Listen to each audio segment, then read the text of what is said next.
Masjid Agung, Jawa Tengah. Masjid ini merupakan masjid terbesar dan termegah serta menjadi ikon dan kebanggaan masyarakat Provinsi Jawa Tengah. Masjid ini juga merupakan salah satu masjid terbesar di Indonesia. Masjid megah ini diresmikan oleh Presiden Republik Indonesia periode 2004 sampai 2009, yaitu Bapak Presiden Susilo Bambang Yudhoyono, dengan menandatangani prasasti yang terbuat dari batu alam setinggi 3,2 meter dan berat 7,8 ton. Batu alam ini didatangkan dari lereng Gunung Merapi. Arsitektur masjid ini memadukan 3 gaya. Arsitektur Jawa diwakilkan pada bagian atap masjid yang berbentuk limas, serta dasar tiang masjid bermotif batik seperti model tumpal, untu walang, kawung, dan parang-parangan.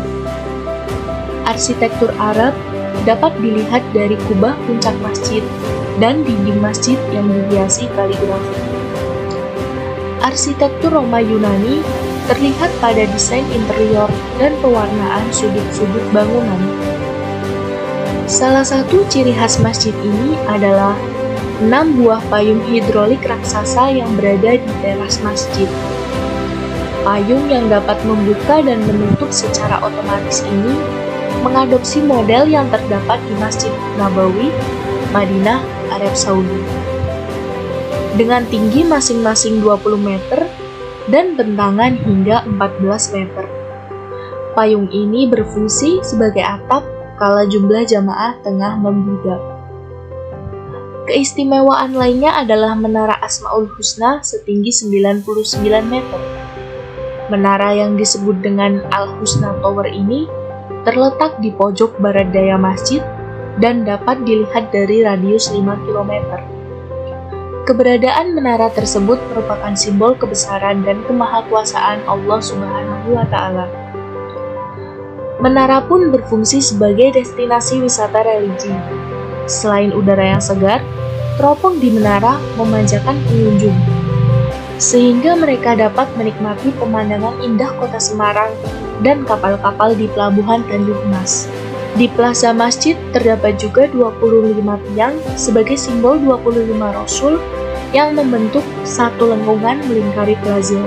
Melangkah ke bagian dalam, akan tampak pintu bergaya khas Jawa. Setelah melewati pintu, terlihat ruang yang sangat luas dan megah, didominasi warna coklat muda pada lantai dan aksen kayu berwarna hijau pada atap bagian dalam. Terdapat juga lampu gantung berbentuk lingkaran yang cenderung minimalis menimbulkan kesan keanggunan dan kebersahajaan. Di samping sebagai tempat ibadah dan syiar agama, Masjid Agung Jawa Tengah merupakan objek wisata, khususnya wisata religi. Banyaknya orang yang berkunjung pun memberi dampak nyata terhadap perkembangan ekonomi masyarakat sekitar. Pada kali ini, kami berkesempatan untuk mengikuti acara Ngabuburit Asyik. Acara ini dilaksanakan 1 minggu sekali selama bulan Ramadan, tepatnya pada hari Sabtu. Salah satu rangkaian acara ini yaitu kajian spesial Ramadan yang diisi oleh beliau Dr. Kiai Haji Talhatul Khair MA dengan membawakan kajian berjudul Islam sebagai Rahmatan lil Alamin. Berikut ini adalah sedikit cuplikan dari penyampaian beliau. Kata Allah untuk Nabiullah Muhammad SAW. Nabiullah Muhammad kemudian tidak mensolatinya lagi.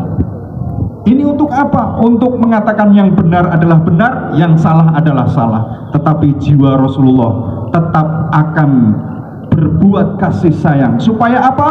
Supaya sesuai dengan kata Allah, wa ma arsalnaka illa rahmatan lil alamin. Maka saat itu kemudian Allah dipanggil. Allah memanggil Nabiullah Muhammad SAW. Muhammad, kalau begitu aku pasrahkan urusan umatmu ini kepadamu.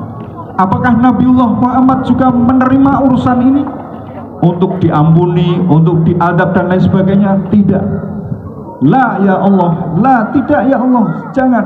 karena engkau lebih mengasihi, anta arhamu bihim minni, engkau lebih mengasihi sayangi mereka daripada aku, daripada kami ya Allah. Idzan, kata Allah, jawaban dari dialog itu, idzan la ukhzika fihim abada. Kalau begitu saya tidak akan menyusahkanmu wahai Muhammad karena memikirkan umatmu. Kita ini umat Rasulullah semuanya. Amin Allahumma. Sudah dipikirkan oleh Rasulullah, alhamdulillah. Maka kita berbalas dengan cintanya, kita membalas dengan kasih sayangnya. Dengan cara apa? Dengan cara bersolawat. Dengan cara apa? Sebelumnya perkenalkan Pak, kami dari mahasiswa Fakultas Dakwah dan Komunikasi, Program Studi Komunikasi dan Penyiaran Islam, angkatan 2022. Di sini kami izin mewawancari Bapak ya Pak ya, untuk tugas kami, tugas UTS kami di mata kuliah Komunikasi Islam. Sebelumnya diizinkan Pak? Iya, jelas izinkan. Iya.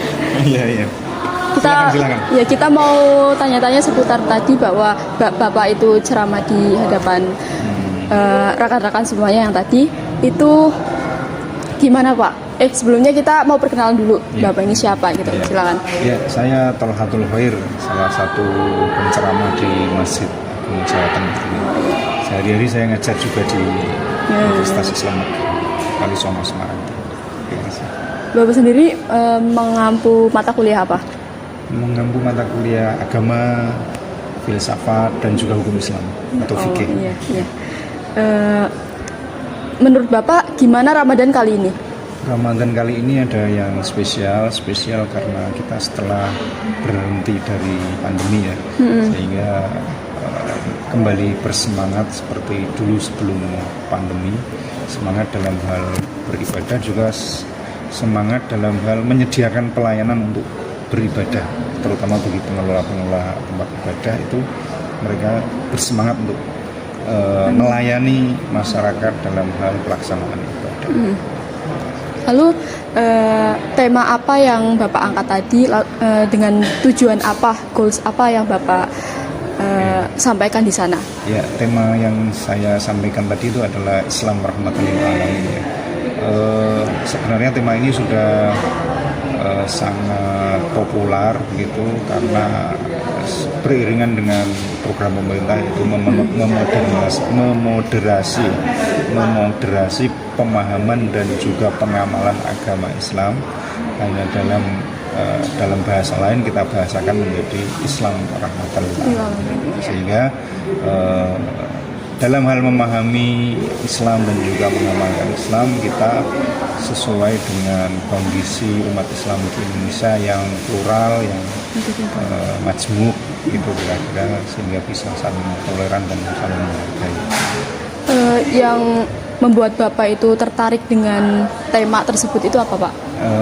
Tema ini menarik karena kontekstual ya, kemudian memang ya tidak hanya tahun ini lah, beberapa tahun terakhir itu dirasakan begitu beratnya kehidupan beragama di Indonesia, terutama bagaimana menampilkan wajah Islam yang toleran, yang tasamuh, yang tadi kita sampaikan itu rahmatan atau kasih sayang dari alam semesta. Jangan sampai dalam hal memahami dan juga mengamalkan justru yang tampil bagi orang lain adalah yang tidak toleran. Itu akan mencederai ajaran agama kita yang suci. Ya, lalu mengenai Islam rahmatan lil alamin, dari segi mat'unya sendiri, Bapak dari segi mat'unya sendiri tadi, mat'unya sendiri itu ada kendala nggak untuk menangkap apa yang Bapak itu sampaikan? Saya rasa tidak ya. Ini juga pandai-pandainya dai untuk menyampaikan, meskipun temanya sama karena audien yang berbeda-beda, maka kita harus bisa mengemasnya dalam sesuai dengan kadar mereka berpikir. Dikasih selingan, diturunkan bahasa idealismenya dan lain sebagainya. Bapak dari rumah sampai sini itu berapa jam Pak? Saya sekitar 4 jam saja, 15 menit saja. Tadi kan ngomongin soal pandai-pandainya cara dai cara Bapak sendiri menyampaikan ke MATU ya, itu Bapak punya strategi khusus nggak Pak? Tidak sih, sebenarnya saya belajarnya otodidak saja. Bagaimana yang kita sampaikan itu bisa langsung sampai ke hati mereka, ya tidak murni diterima oleh telinga dan dipikirkan, tapi langsung ke hati ya. Caranya adalah dengan membawa tema-tema yang apa ya, yang menusuk hati, menusuk hati, kemudian menyisipinya dengan hiburan, menyisipinya dengan dialog supaya tidak monoton, supaya tidak terlalu dipikir berat-berat ya. Karena agama itu mengajak orang untuk santai, bahagia, senang, gitu. Jangan berpikir yang berat-berat. Iya. Dengan itu Pak, menurut Bapak berapa persen dari strategi Bapak itu yang bisa sampai ke MATU? Ya mungkin 70-80% lah. Mengapa Pak, bisa dijelaskan? Ya itu selalu dinamis ya, selalu dinamis. Apa yang kita persiapkan sebelum kita menyampaikan atau presentasi itu selalu mengalami reduksi ya, reduksi karena kita manusia yang lupa, satu. Kemudian yang kedua, kita disuguhi dengan konteks audiens yang tidak kita prediksi sebelumnya. Kemudian ada hal-hal lain yang juga mempengaruhi ya, misalnya situasi agak gerimis, kemudian sound agak kurang kebenaran, kemudian jarak antar dai dan MATU gitu, kira-kira begitulah. Iya. Mungkin ada nggak sih Pak, Bapak itu pernah di acara lain atau di mana gitu membawakan tema ini Pak? Pernah nggak Pak? Di mata kuliah juga pernah, di beberapa forum yang lebih kecil juga pernah. Ini tadi forum yang besar ya, yang lumayan besar, yang dipersiapkan secara serius. Biasanya Bapak itu selalu ngomongin apa Pak kalau untuk menceramahi seorang gitu? Ya, saya lebih pendekatan ke akhlak ya, akhlak, moralitas, etika, kemudian membersihkan hati, begitu ya, menata hati, gitu. Daripada yang ke misalnya persoalan ibadah ritual yang berat-berat itu biar disampaikan Ustadz atau para kiai yang lain yang lebih ahli ya. Saya hanya mendekatinya dengan hati saja, tema-temanya tema moralitas, tema penyucian hati, penyucian jiwa, begitu. Itu yang lebih menarik hari ini untuk saya, begitu. Semoga bisa diterima oleh. Untuk Bapak kan dosen ya, untuk di mahasiswa Bapak sendiri itu bagaimana cara Bapak menyampaikan materi Bapak terkait dengan tadi kan sudah pernah disebutkan ya, Islam rahmatan lil alamin. Itu gimana Pak? Ya tergantung mata kuliahnya ya Mbak. Mata kuliahnya maaf mau disebut apa ya terserah ya, yang bukan agama itu, misalnya pemikiran politik katakanlah atau yang lain-lain itu ya, satu tergantung materi. Yang kedua, saya selalu membuat membuat suasana itu harus saya kuasai. Caranya dengan berbagai cara. Kalau hanya menyampaikan kemudian diterima itu tidak menguasai. Bagaimana audiens itu kita kuasai dengan berbagai cara. Misalnya mengajaknya dialog, misalnya memberikan joget-joget, misalnya dengan mimik yang ekspresif itu mereka bisa lebih terkuasai oleh kita. Dan menurut Bapak sendiri, dai yang baik itu kayak apa Pak? Menurut versi Bapak? Dai yang baik yang mengajak kepada Allah ya, yang mengajak kepada Tuhan, bukan yang lain-lain yang berbicara tentang politik, bukan yang menjelek-jelekan kelompok lain, bukan yang yang hanya sekedar hura-hura ada ya. Jadi tidak politik, tidak menjelek-jelekan orang lain, dan tidak hanya sekedar hura-hura, tapi yang paling baik adalah yang mengajak kepada Allah, mengajak manut, mengikuti sunnah Rasulullah. Oke. Lalu strategi yang baik untuk mahasiswa sekarang gitu Pak, strategi dakwah yang baik untuk mahasiswa sekarang itu menurut Bapak harusnya yang kayak apa? Ya, strategi mulai dari media ya, media yang digunakan ya. Sekarang sudah lebih banyak medianya. Jadi media itu harus kita manfaatkan untuk berdakwah.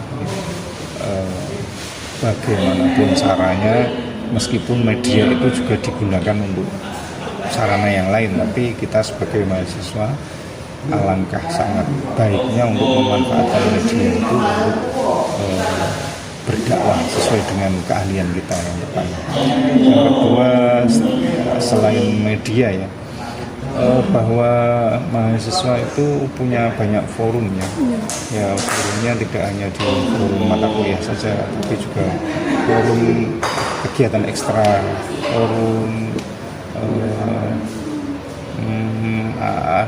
asal daerah ya, kemudian forum di kampung atau di perumahan, dan terutama forum di media sosial tadi itu harus karena banyak forum, tidak seperti orang tua atau golongan tua yang forumnya sedikit ya, kemudian mereka disibukkan dengan urusan pekerjaan, mencari nafkah untuk keluarganya. Saya pikir anak-anak muda lebih banyak jangkauannya. Itu strateginya memanfaatkan semaksimal mungkin yang dia punya forum-forum itu.